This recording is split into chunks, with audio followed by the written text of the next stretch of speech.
Hey guys, it's Dennis here for the Revog Games Podcast. I'm joined by. Joshua Weyers, all the way in South Africa. Did you just tell me before we got on that you had to buy some electricity? Yeah, we that's just normal in South Africa. That's the way it works. You have like a little thing in your house. You buy the code. You gotta Uh-huh. punch the number in, and then you get electricity. What if you don't have electricity to buy the electricity? Well, no. You can go in store. I did it on my cell Uh, phone, but you can usually go like to a grocery store or like a 7-Eleven. Most 7-Elevens corner stores. You can pretty much get it anywhere, you know. so they don't But yeah, I mean, charge you like at the end of the month. That's how ours is. It's like it's metered, but they just charge you at the end of the month and like, okay, this is how much you use. That's how much you owe. yeah, no, you get that as well, but no, out here most people just do prepaid electricity. Like you kind of buy as you go. Especially considering we have like constant rolling blackouts, it's better that way. You hmm know, like if we were getting charged like a flat rate or anything like that, you get screwed over when we're getting like our 2 hour power cuts. Uh, Yeah, yeah, I mean, we don't it's have just flat rate. It's how much you use here as well. It's just that mm, it's not prepaid. It's you yeah. postpaid, I guess. Like Yeah, after I you don't I use don't it. trust I don't trust my government. Like, if that was the case, I feel like they'd be charging me even for the hours that they shut down my Uh-huh. electricity. Yeah, When it's like 2 or 5 hours a day don't have electricity. possibly. But Um, yeah, I just had to like I just had to quickly run out, go buy some, make sure that I put it in, because otherwise it was gonna run out mid podcast. all right. So this week, not a lot of big news. A lot of small news. The big thing is Resident Evil Village has come out. Some from the reviews that I'd seen, some positive stuff. I haven't gotten it yet. I'm not sure if I'm getting it or not. It's weird because I watched the IGN review, and they were kind of like talking about how kind of different it was from previous Resident Evils in the sense of that it was more action oriented, more in the they mentioned like Call of Duty vein versus kind of the old school survival horror kind of lineage of the franchise. And they kind of criticized some certain things here and there. And so I was expecting like they were going to give it like a 6 or a 7, but they ended up giving it an 8. Which I thought was interesting. Obviously I haven't played it, so I'm not judging, the actual game because I haven't played it. But when I saw that, I was like, oh, I wonder, like, what about it is, like, makes it such a good game. Because right now, I think on Steam, they said it's, like, the highest concurrent Resident Evil game they've ever had. So apparently people are enjoying it and liking it, and maybe they like that transition from the survival horror, slower paced thing to more of an action heavy, mow down, enemies left and right type of thing. What's your take on the Resident Evil Village kind of reception and launch?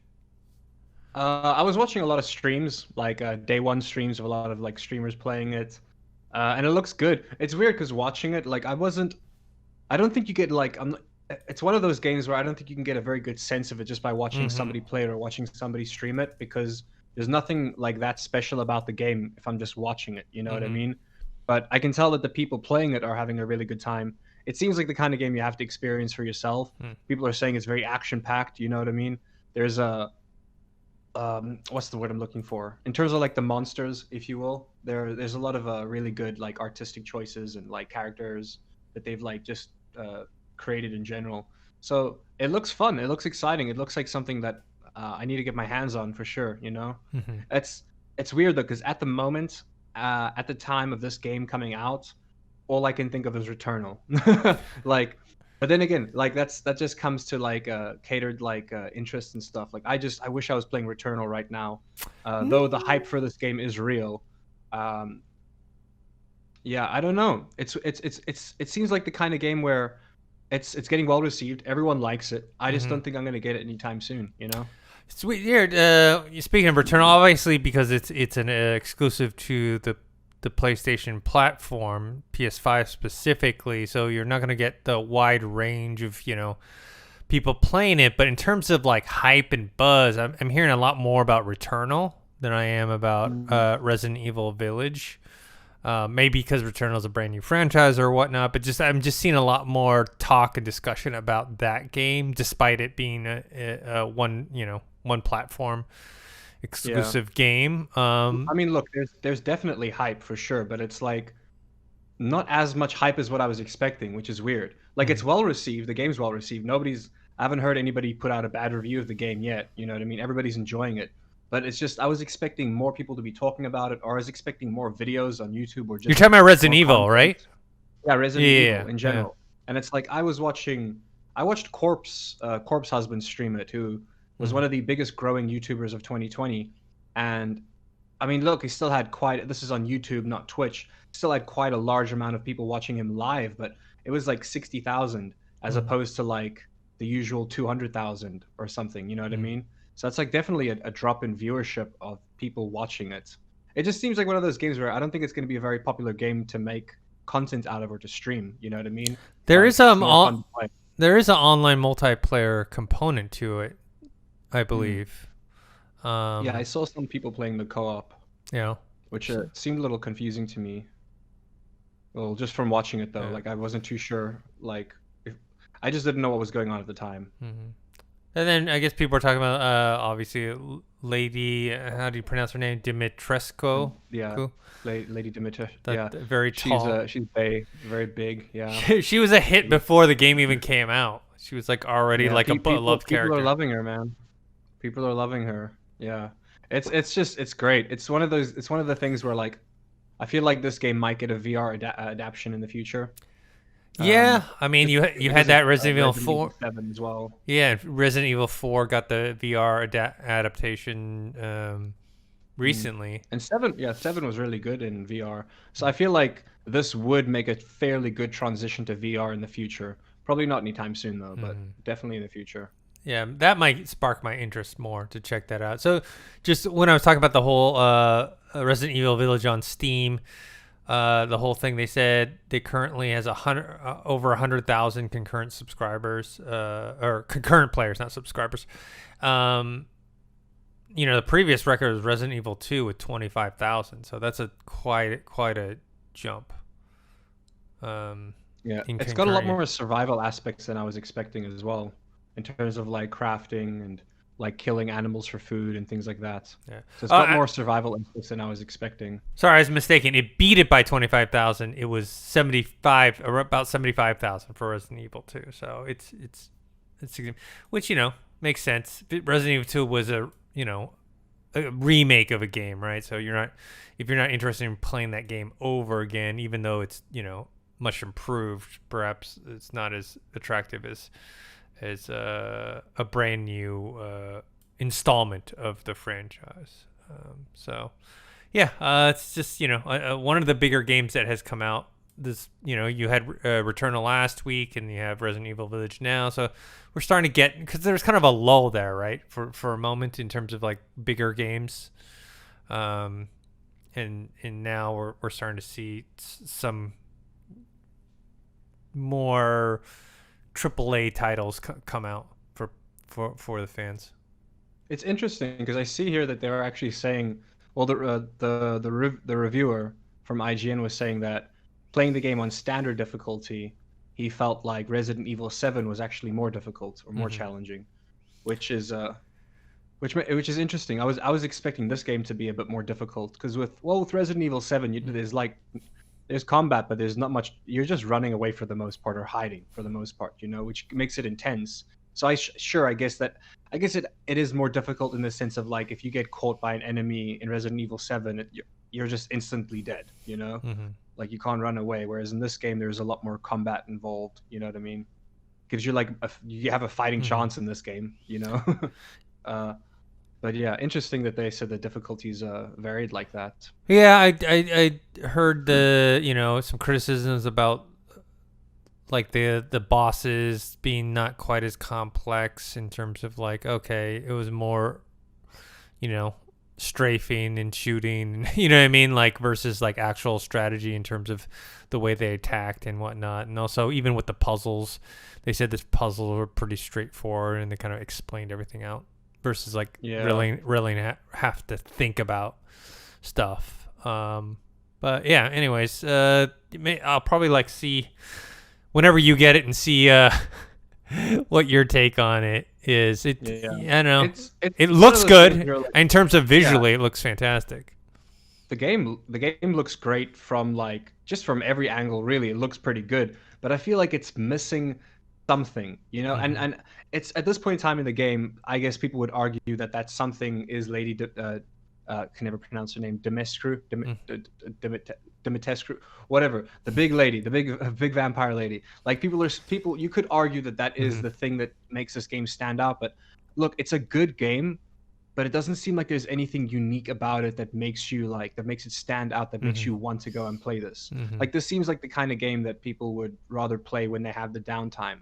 You know, they're not going to make the time to play this game. They're going to play it when they have time. So maybe they'll wait till it goes on sale and buy it, and then that Days Gone producer will start yelling at you for not buying it full price. Again. Yeah. Not buying it full price. But yeah, I definitely want to try it out for myself, see what I think about it. It just it's not something that I'm like scrambling to play. Where Returnal sounds like something is like you're very interested in getting your hands on.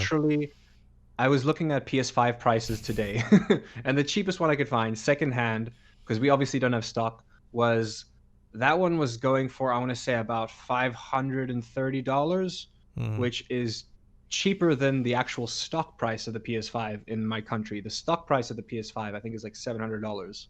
It's like $200 more than anywhere else in the world, which is crazy. That's nuts. It's the import tax and stuff. It's so stupid. Like we just pay a lot in terms of computer parts and hardware, things like that. However, apparently that is no longer the case for cell phones, because it's now been deemed a necessity. It is a necessity. Exactly. It just took them like 20 freaking years, but now our cell phones aren't going to be overpriced. Like if you think like the new iPhone is expensive, Dennis, come to South Africa. They literally like throw on an extra $200. It's insane. Man, God. But anyways, yeah. It seems I don't know.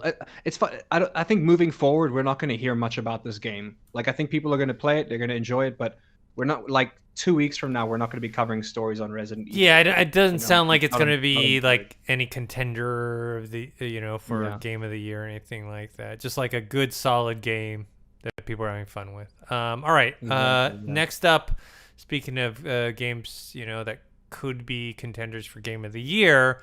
There was a poll on IGN that had what people's most anticipated PS5 game was, and the winner was Horizon Forbidden West. I was a little surprised at it, but then I looked at the choices and realized, okay, well, God of War is not on there because God of War is not going to come out this year, even though they say so. We haven't seen anything about that. We haven't even heard any news about them like delaying it. Like I figured at this point in time in the year, they would have at least made an announcement. Because here's the thing, Dennis. We're going a little bit off the beaten path here, but if they were to do God of War this year, and most likely what I'm about to say they're going to do anyways, but they're probably going to reuse a lot of resources. It's still set in Norse mythology. We're going to probably see, if the game comes out this year, I have a feeling we're going to see a lot of like similar like looking boss fights and monsters. They're not going to be identical, but I'm sure we'll see things like combat patterns might be similar, or I hope they don't take shortcuts. If the game comes out this year, I'm going to believe that they took shortcuts, and I'm not going to be happy. Yeah, I'm like one of the few people that like when games get delayed, I'm like, good. Yeah, like I'm like, okay, they're gonna work on it. I mean, imagine if Cyberpunk wasn't delayed. I mean, yes, keep in mind people had a horrible experience, but I had a great experience. Yeah. Like I only had shader bugs, but if I had to play that game, actually, you know what? No, that's a different situation, because the PC version never really had too many issues. It was always a console issue. No, yeah, like there was a lot of like small bugs that kind of took you out of the immersion of the game in Cyberpunk 2077 on PC, but there was never like game breaking stuff. I had like one thing that made me have to restart, and that was it. So not a big deal. But yeah, Horizon Forbidden West, most anticipated game.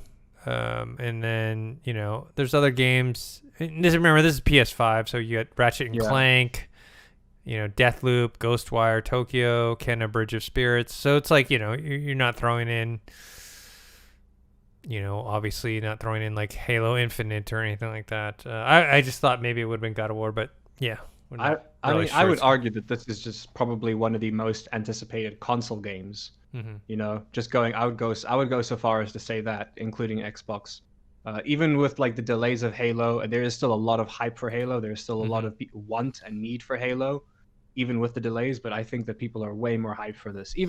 I'm sure there's probably like, considering the game's on PC now, there's got to be like Xbox players sitting there going, I wish I could play this game. But instead they're gonna have to wait 3 years for it to come on PC. Well, they can play Days Gone soon, right? Because they're gonna have that PC version come out. Yeah. Or is it out yet? I can't remember. Just because I got no clue. But yeah, this was a no-brainer for me. Like, there's so much hype for this game, and it's gonna be good. Like, I can't see them doing anything bad with the game. I can't see them breaking the game. I can't see them ruining the game.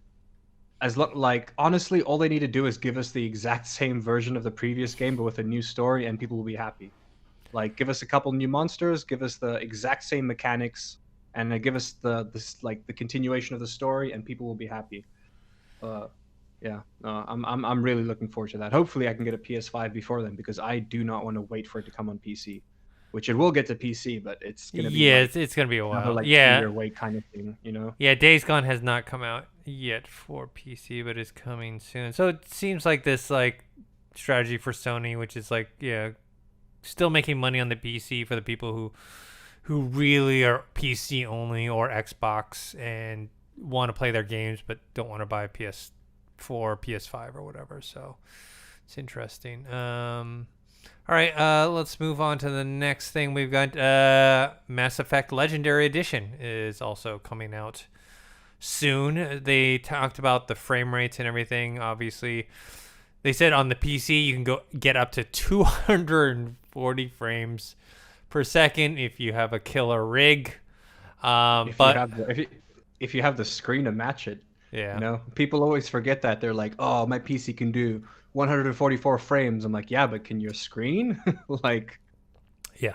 I mean, a lot can do 120 now. A lot of computers are like most like standard gaming monitors are about 144 hertz. Yeah. You do have a couple that are 244. Those are like the more high end. Alienware does a couple really good monitors, but they're so expensive, but they look so good. Yeah. And then you have the PS5 and the Xbox Series X being able to handle 60 frames per second in 4K. And then interesting in the frame rate preferred instead of quality preference, the Xbox Series X can do 120 at 1440p, not at 4K. But the PlayStation cannot. They don't have that option, which is interesting. While we're at it, we didn't mention it here, but the Legendary Edition is going to have a day one patch. The day one patch is bigger than Mass Effect 1, 2, and 3 put together. The original Mass Effect 1, 2, and 3, I might add, not the remastered. Yeah. But yeah, the day one patch is going to be bigger than Mass Effect 1, 2, and 3 combined, I believe.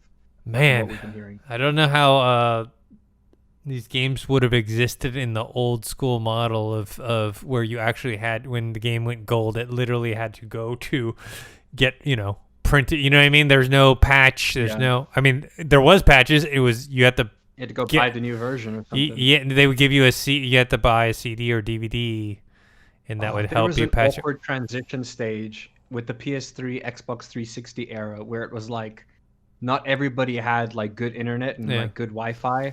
So whenever they had to like update their PlayStation or update their Xbox, at least out here in South Africa, you would actually have to go with your flash drive. You have to go to your local GameStop and get them to like update the software on the flash drive for you, and then you take it home. Yeah. Just to update your firmwhere or whatever. Like that was such an awkward time, man. Or they would like give you the discs. Here's the latest PlayStation OS. Oh, that's funny. But yeah, Mass Effect Legendary Edition, it's actually one of my favorite franchises, and it's cool that they're having this upgraded, remastered version that, is obviously going to have better graphics. And, this is a game that I'm thinking about getting a remake because it's, they were all think all 3 of them were on 2 generations ago. So they were all on the Xbox 360. Yeah, I was going to say the PS3 era is when that's when Mass Effect 3 came out. Yeah. So now we're and Mass Effect 2 is also on the PS3, I think. Yeah. Could be wrong about that. But yeah, I'm definitely going to get this as well because here's the thing, like oddly enough, out of all the games I never ever properly played Mass Effect 1. I started on Mass Effect 2 because that's the one that caught my eye. Played the entirety of Mass Effect 2. Got into Mass Effect 3, loved Mass Effect 3. Never finished Mass Effect 3 because it is huge. It's a big game. Mass Effect 3 is a big game. So I'm looking forward to like actually starting the trilogy and ending the trilogy properly. I'm probably going to skip the remake of Mass Effect 2 because that's the one that I remember the entirety of. You know what I mean? Well, so maybe you'll like playing 1 so much you'll just play 2. Smooth transition, yeah, maybe. Because remember, there's a lot of new characters and storylines. Well, I guess if you remember that, it's fine. But like, a lot of new characters and storylines. You're right. Yeah. There's also the issue of like, well, here's what I'm looking forward to for those of you who haven't ever played Mass Effect 1, 2, and 3, and have played Mass Effect Andromeda. This will be a nice new door for you because Mass Effect Andromeda was horrible. We don't talk about that. But the point is, I don't think that. I wonder if they'll have updated Mass Effect 1 and 2 to have this function as well. Because Mass Effect 3 had a function where it was called the story mode function, where there was basically almost no combat, and you were just kind of like moving through the game, just doing the story decision, just doing dialogue choices, almost like a Telltale game. Like the combat was incredibly watered down, and I think that's like.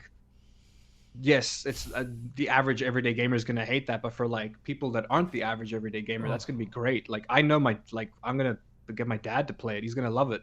Like the story mode on Mass Effect 3 is anybody can play it.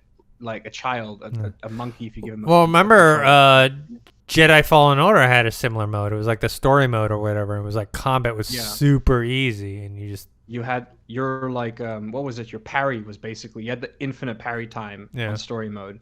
You know, you could literally dodge like a minute later and still get off with the dodge somehow. You know,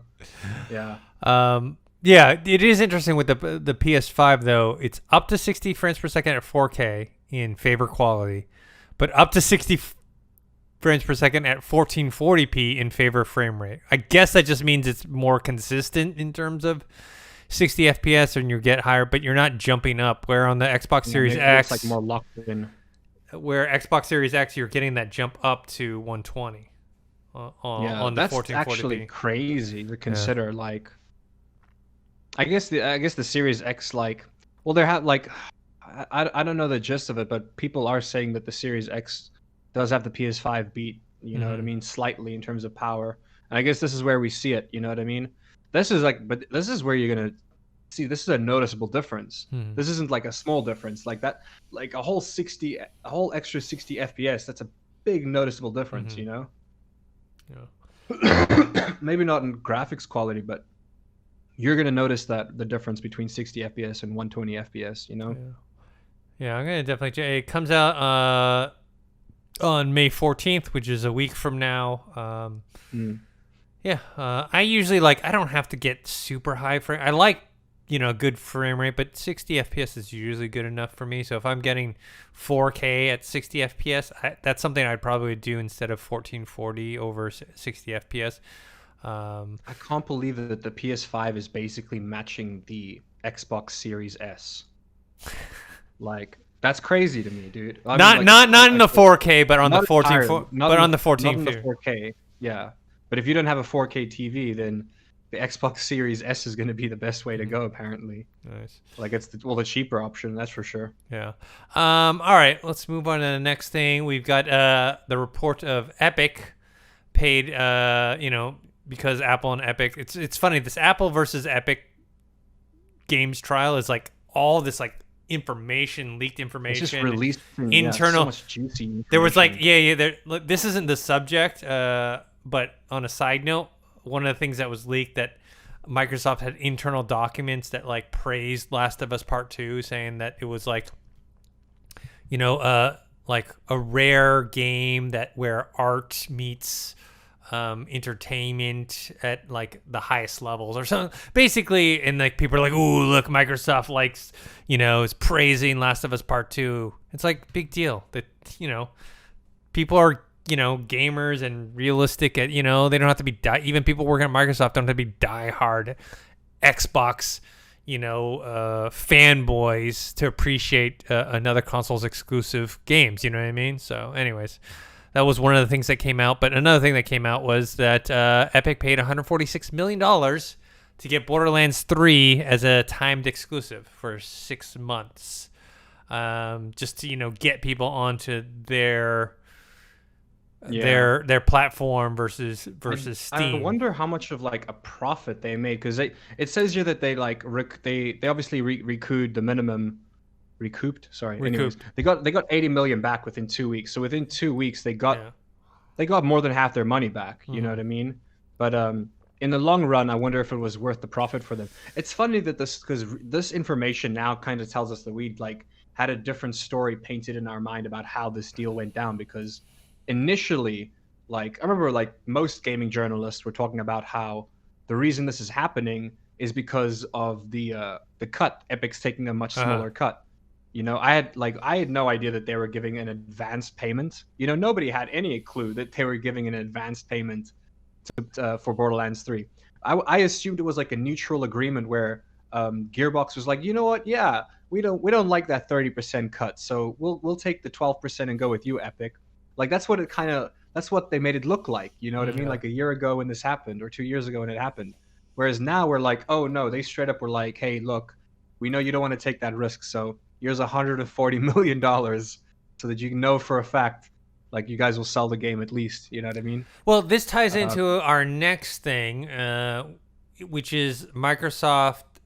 One, remember I think last week we talked about the game store, the official, Microsoft store was gonna give devs 88% to 12% taking themselves to encourage more developers to kind of push the Microsoft store. There's kind of internal documents saying that that's kind of what they want to do for Xbox as well, which this hasn't happened yet. And when they asked about it, they're like, no, there's no plans. But internally, there are documents that said that's what they want to do. It's like basically encouraging so that developers aren't so rushed to like make exclusives or timed exclusives for the PlayStation. Because if you're getting a bigger cut of it, you're like, well, maybe we don't sell as many on the Xbox as we do the PlayStation, but we're getting a bigger cut. I mean, that's 18%. That's a good amount, 18% more. They're going from 70% to 88% of the revenue. That's a big jump. Yeah. Like also I would sleep a hell of a lot better at night knowing that I'm making 88% of the money I should be making, Like it's always tricky going to bed at night thinking like 30% of all the money I make is gone, Yeah. And then also 50% in taxes because you're making that much money, and I don't know. There's got to be so it's just a mental thing where people are going to be happy with that. I know we kind of covered this last week because I think it was specifically the Microsoft Store, but it wasn't related to Xbox yet. It was just like the Microsoft Store on PC was going to have this. So it seems like it'll be following into Xbox as well. Yeah, I mean, there's no, they haven't said they were going to do it yet, but that's kind of seems like the plan. They already did that with the store and see how that works. And then maybe they're waiting to see how, because I think they're going to do that on August 1st of this year and see how that goes. And then maybe they'll do that for the actual game store. They'll see, maybe will developers actually start pushing the Xbox versions versus that. Anyways, this is all tied in with rather than fighting for exclusives, it's kind of inviting them to get more exclusives as well. If you think about it, Yeah.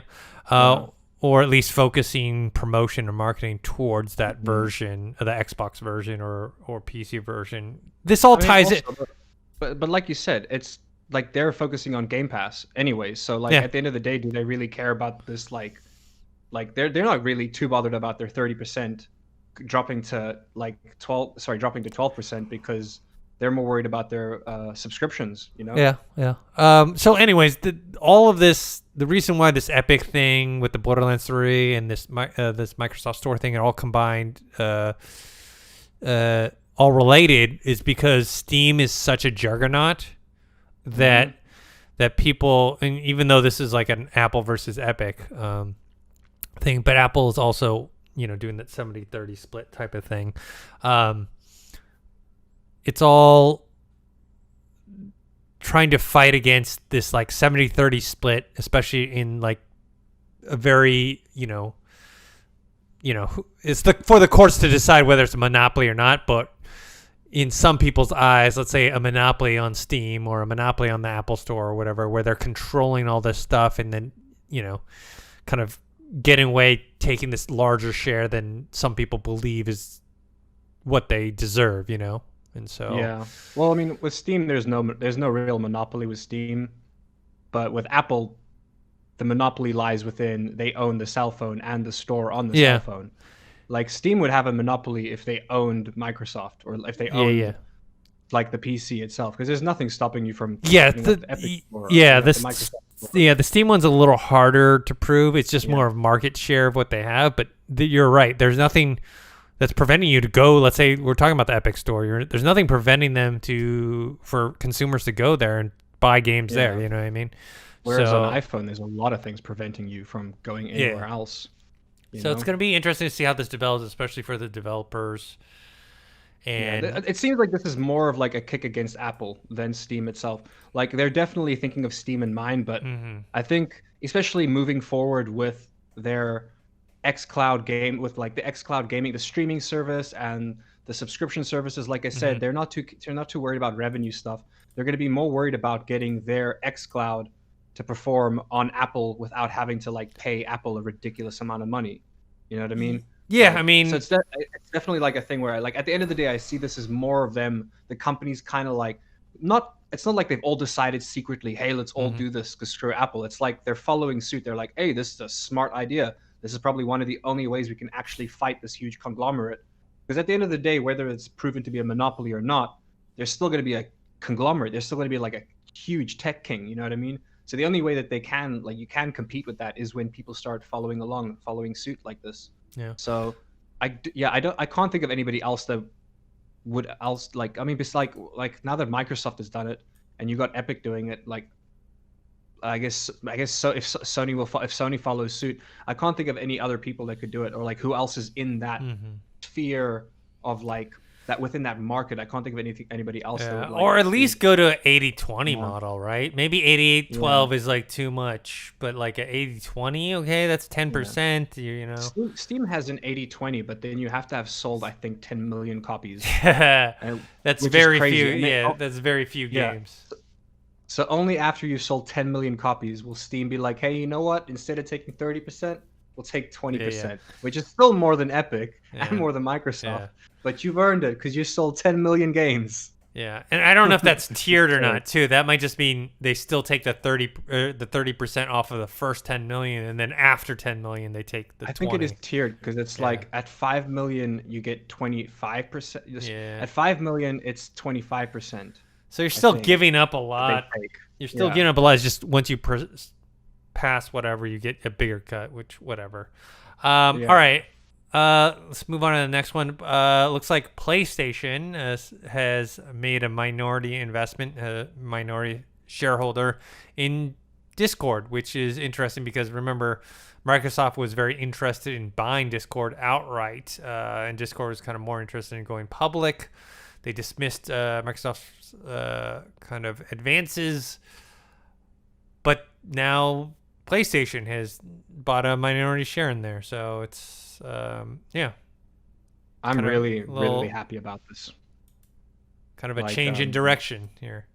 Yeah, I kind of called it though. Like I don't know if you remember the conversation we had about the UI, the PlayStation 5 UI, when I think it was last year when they announced like the full lineup of what the full PS5 bundle was going to look like and how sexy it looked and all of that.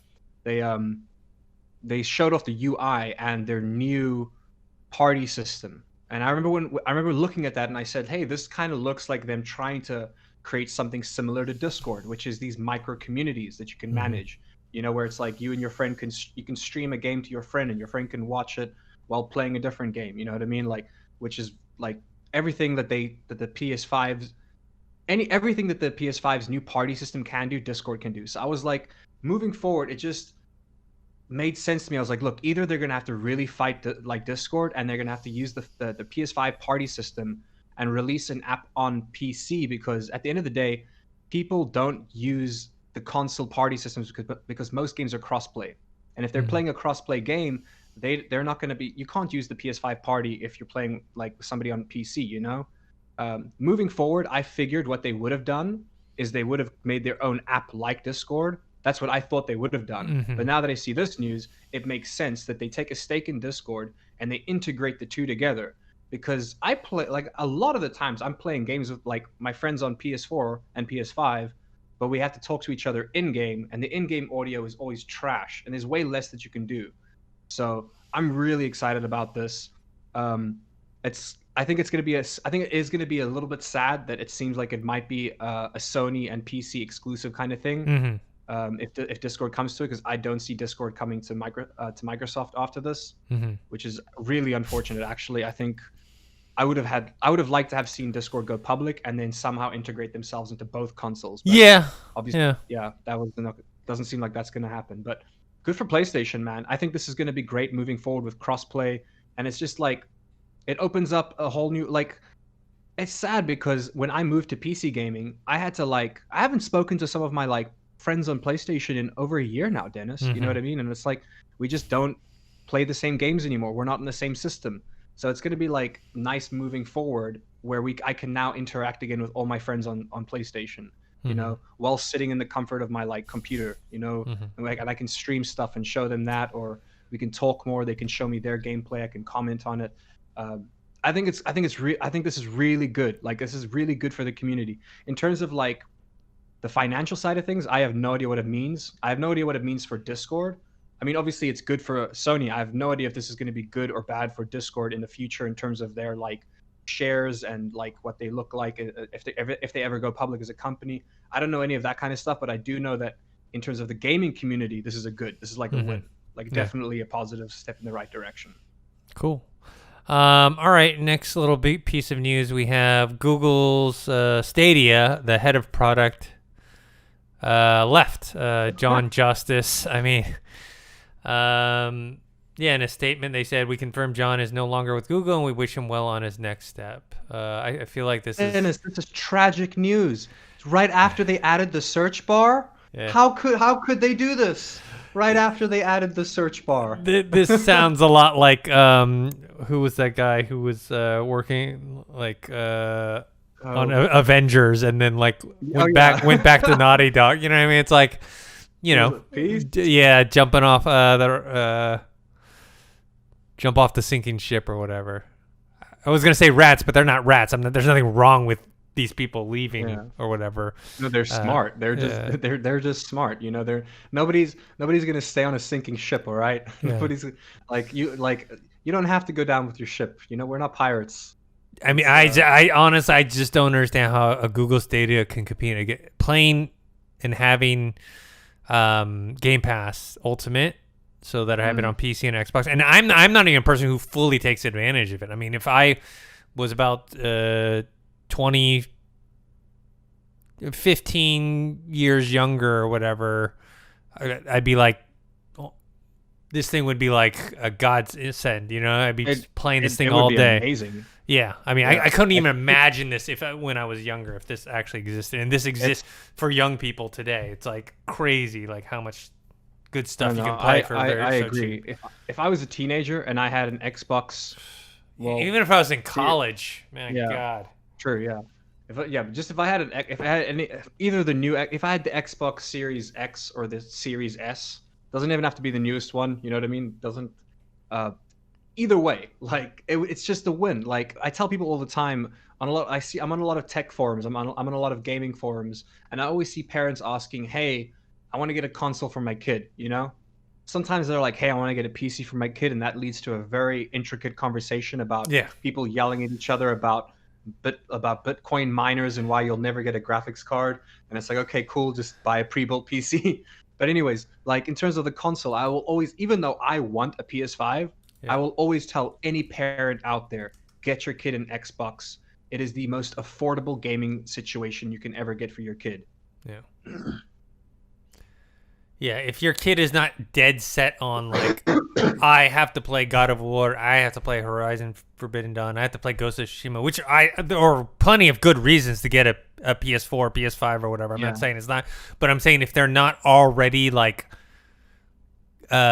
connected and like emotionally invested into those franchises, then if everything, all things being equal, you're just gonna get your money's worth in terms of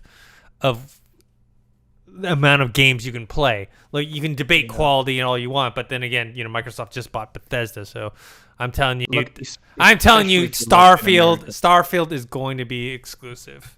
I think they may have confirmed that actually. Yeah, there's been a lot of rumblings. I think it's a new franchise. There's no reason to go cross-platform with it. You don't have. You're not pissing off. I mean, you can quote unquote piss people off. Obviously, people pissed off anything, right? But Starfield being on Microsoft exclusive is the same as God of War being a PS exclusive. It never was on. It never was an existing franchise that you're taking away from someone else. Now, exactly, yeah. Elder Scrolls, that's a whole different story and whatnot. And you want to talk about Fallout, that's a whole different story. Those still could be exclusive to PC/Xbox. Who knows? But I believe Starfield will be exclusive because there's no real point. There's no real point. Anyways, so yeah, the value proposition for an Xbox is And like I said, especially if you live in America, because in America you have the monthly payment option plan. Remember like Xbox has that amazing monthly payment option where you get Game Pass Ultimate, but for like an extra $5 you get Game Pass Ultimate, and you're paying off an Xbox Series 1S over the course of like a year or something. It's such a good deal. If you're living in America and you are gaming on a budget, that is the best possible option for you to do. Yeah. All right, let's move on to, this is the last thing I think I have, which is Konrad Tomalskevich. Yeah, that's kind of sad, actually. The director of The Witcher 3 has resigned because he faced workplace bully allegations. He just denies it, but he decided to resign. They investigated him and they found him not guilty, but he still left because there was still kind of tension between him and who he's working for, which, it's one of those things where like, okay, well, even if he quote unquote is not guilty, if those people don't, the workplace has changed, and then your job, like if your job is to tell people to do X, Y, and Z and they're not doing it and they have resentment towards you, then it's a bit tough. So he's taking, this is not limited to this industry. Obviously, you and me work in the entertainment industry, and a lot of things like this happen. It's always hard to say because we're not there, we're not working there, we don't know. I don't know the exact details of what was accused and what people are saying he was doing. I mean, was he I'll probably get in trouble for saying this, but I am older, so I don't know if people are being a little too sensitive. Maybe I'm not. Maybe they aren't being sensitive, but I noticed like some of the younger generation are a bit more sensitive to things than when I was in the workplace. Like let's just say there's stuff that I've endured while I've worked that maybe weren't right, but just but I just don't know if they were things that could technically be worth someone getting fired over. Yeah, something like that. It's like one of those things where like it's a very gray area. Some things are black and white. Don't get me wrong. I'm just saying that because I don't know the details of this stuff. This is like also treading on like dangerous ground here. But we live in a society where, I don't want to say this, but it's like there is definitely a glorification of being a victim. You know Yeah. what I mean? And Yeah. there's definitely I would like look and like that doesn't you get some there's some horrible people like horrible like victims out there who have suffered horrible things. But when you like in terms of this, it's one of those things where when people complain about this in the workplace, they know they're the one that's going to get favored. You know what I Mhm. mean? And I see this a lot in the time in the workplace where people are like, you shouldn't treat people like this. Look, like, hate speech is like hate speech. Yeah. Obviously, Yeah. you Yeah. can't do that. There are certain things you cannot say and do. But if I'm in a work situation and I'm working with somebody who is doing an who's doing idiotic things, I'm gonna call him an idiot. You know what I mean? like plain and simple. Like it's one of those things where people are like, yeah, but it hurt his feelings. I'm like, well, then he shouldn't have been an idiot. Mhm. I don't know what you want from me. Like hot take, but like sometimes when people get shit on in a workplace, it's because you messed up. You know what I mean? Like or you're doing like stupid things, and it's one of those things where it's also the way we were raised, where it's like people.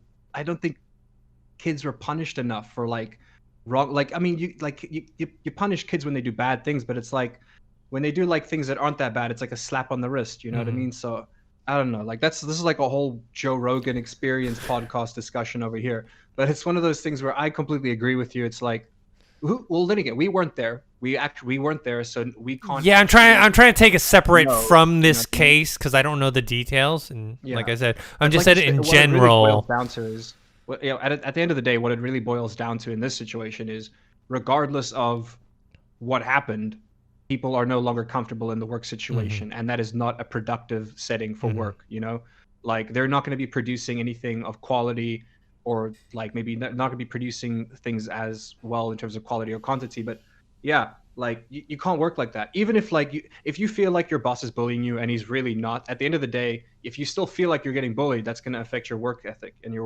workflow. You know, Hmm. and also you shouldn't feel like you're getting bullied, but that just means it's a communication issue. Hmm. There's never proper communication or open dialogue between in workplaces. There's never really an open line of dialogue, you know, and HR does the best that HR can, but you know, I don't know. I don't know. All I Just know is the adult world is, it's not black and white, it's very gray, and people seem to forget that, you know. yeah, I just feel like at least my experience seeing people are a lot more sensitive than they were before. Where like you can't even say anything with like a harsh tone anymore.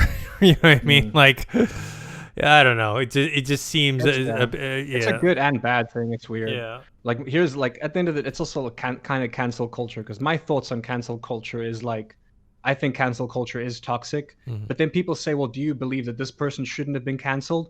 And they'll like list all the things they did, and I say no, they should go to jail because they committed a crime. There's like they don't deserve, like half the people they're like, oh, so you're saying this person doesn't deserve to get canceled? Like no, they should go to jail. Like if someone breaks the law, you call the authorities. You don't make a YouTube drama video about it. Like that's what boggles my brain is half these people who are doing this whole cancel culture thing. I'm like, they're just clout chasing. If someone did something truly wrong, you go to the authorities. That's what you do. You know, I don't get it. It makes no sense to me. Like there's a I guess this is actually gaming related, so we can talk about it. But one of my favorite streamers, he's a Chinese streamer. Mhm. Um, Actually reminds me a lot of you, Dennis, just because of like your guy, the way you guys talk. His name is Disguised Toast, and he had to Mhm. do like this whole apology slash not apology thing because of his old behavior. Because I think he used to say the R word, um, with refers to like mentally ill people, like back in like 10 years ago. But people were going around trying to cancel him, and he's the nicest person in the world. Mhm. Like he's one of the nicest, funniest people in the world. He also like his apology statement was essentially like, sorry, but this is just my sense of humor. I'm probably gonna continue to say stuff like this in the future, so just don't watch me. You know, that got backlash, but it's like that's the best way you could have handled it, which is true. Mhm. You know, it's like if you don't like the things I say, don't watch me. No one's forcing you to watch me. You Mhm. know, I don't know. Yeah, it's very A interesting. little off the track, but yeah, Yeah, so it it's is a what it is. delicate area, very gray. Like I said, don't know the details about this, but yeah, in general, it's something the entertainment Yeah, industry was, very infamous for. It seems like things are going the other way. It's just the question whether or not they're going to go too far or not. So we'll see. All right, I think that's it on my end. Do you have any small pieces of news? Yeah. There's speaking of, so there's a. This is not gaming related. I just think it's funny. Um, well, it's not funny, I suppose. It's just fun news, which is that there's a massive Chinese rocket that could soon be making an uncontrolled plummet back to Earth. Like it's Yeah, I saw basically that. it's basically in a low orbit, and at any point in time, it can descend and crash land anywhere on the Earth. And that's a very misleading title because apparently, like 90% of it's going to burn up on like re-entry. So nothing, Mhm. nothing, no one's going to get hurt basically. But it's still cool. I don't know. Depending on who knows? At any point in time, right now, anywhere in the world, someone could be looking out their window and seeing, a rocket disintegrating in front, like as it re-enters into the atmosphere. Could be quite cool. But yeah, other than that, not much news. A lot of TV news, a lot of movie news. Got like the release date for Burning Crusade, or World of Warcraft Burning Crusade, which is June the 1st, 2021. Mm. But that's about it. Other than that, yeah, I've just been playing Valorant. And wishing I had a PS5 Oh, to play did you Returnal. get my message? My Yeah, I saw that. It looks interesting. yeah, we didn't talk about that. We'll talk about that real quick before we sign off. I sent you this. There's a VR game that's coming out that's basically, already we have Population One, which is a very popular, battle royale game on Very well received as well. a VR game, and there's a new one, not from the same people, but from a different group, Impulse Gear, called. Not a fan of the name, but the gameplay looks really cool. Obviously, it's PC. This is the PC graphics, but I'm expecting the Quest 2 to be pretty good because Quest 2 is definitely a big upgrade from the Quest 1. But anyway, it's called Larcenauts, and it's a hero shooter. It's, less Battle Royale, more Valorant, Overwatch, Apex Legends all together. But But you saw... it's more. It's definitely more Overwatch than anything else, though. Yeah. In terms of gameplay, like because you have a lot of movement. Yeah. That's because I was reading into it and like a lot of the people say relating it to Valorant, I was like, well, the fact that you have that much movement already makes it completely different from Valorant. Like it takes the whole tactical shooter element out of it. I would say the guns are very similar to Valorant. Like the guns, like the gun mechanics, the way they shoot, is very similar. But it doesn't look. You're not gonna have any penalties for moving while shooting. Like in Valorant, if I literally run at you at point blank, Dennis, with an assault rifle, and I'm running straight at you, and I'm holding down the shoot button, I guarantee you 90% of my bullets will miss. Even though in real life you'd be dead. You know what I mean? But in Valorant, 90% of your bullets will just go everywhere except in front of you, because the penalty for moving and shooting is your spread is intense. The game does look fun. It looks, like I said, it definitely looks more like Apex Overwatch related. Looks really fun. It does have some similarities to Population One in terms of like the way it looks. You know what I mean? But I think that's a choice for it's like a processing choice. Yeah. Make the processing easier. Well, yeah, they're trying to make it so it's much more playable on the Quest and the Quest 2, where it's like the graphics aren't, can't be as intensive, but it's definitely where Population 1 was kind of a very, what's the word for it? Basic. This one has a more cartoony style to it. Like I said, much more like Overwatch or Valorant style. Yeah. So yeah, there's a lot of strategy involved as well. As I was watching it, like once again, like when I think like the Valorant element is more so the strategy. Like there's no tactical shooting involved in this game because you're all over the place. But the aspect of like you can put a shield around your enemy as they cross over, or you can put on armor, or you have the way you team up and use your abilities together as a team. There's a lot of room for strategy. Like, and I see this game doing really well.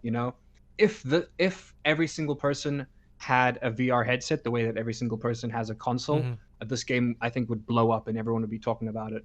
But it's definitely gonna blow up in the VR scene. I just like I think people should hopefully, hopefully with people getting more and more VR, especially with the Quest 2, is like VR first person shooters and VR battle royale is, yes, it's the same concept as what you're playing, on your console or your PC, but the experience is totally different. Because remember, you are not firing. There is no like where the reticule in the middle and you're moving your body. Sights. Yeah. Well, there's aim down sights, but it's like realistic, like a real aim down sight. Yeah. Yeah. So it's how do I say? Well, yes, it's twitch reaction, but it's more than that because your eye-hand coordination is different. You physically have to move. It's also like spatial awareness. Yeah. There's like you can literally be flying, you can be jumping through the air, and you can be shooting behind you. You don't have to look behind you. You can just point behind you and click. You know what I mean? Like you can't do that in a game that isn't VR. There's no option for you to shoot behind you without looking. Until you actually do it, you won't. That's why like Half-Life Alyx to me is still it's for many reasons, but it is the pinnacle, at least so far, of VR gaming to me, because it just captures what VR can be while blending all the like the narrative and the story and the gameplay all together. But anyways, just a game I'm looking forward to and want to see, how big that gets as well. So, that's about it. Been playing. We've been working on. Pretty slow week, like you said. Yeah, but speaking of VR, we've been working on our basketball VR game. We're finalizing our 1v1 AI. We added AI for the 3-point contest and horse, and kind of the big one that we've been really working on is the 1v1 AI that's going to come out soon. So I think a lot of people have fun with that. That's going to be awesome, the 1v1 AI. Yeah. I think that's going to be really cool. So, all right, guys, that's it for this episode. Post your comments down below. Subscribe to this channel. That's youtube.com/Revog. You can follow me on Twitter @ThinkHero, Instagram Dennis.tzng. And Josh, where can people find you? You guys can find me on Twitch at Josh_Toki. That's TOKI. And also join our Discord channel. We have the links below. And until next time, I'll see you guys later. See you later.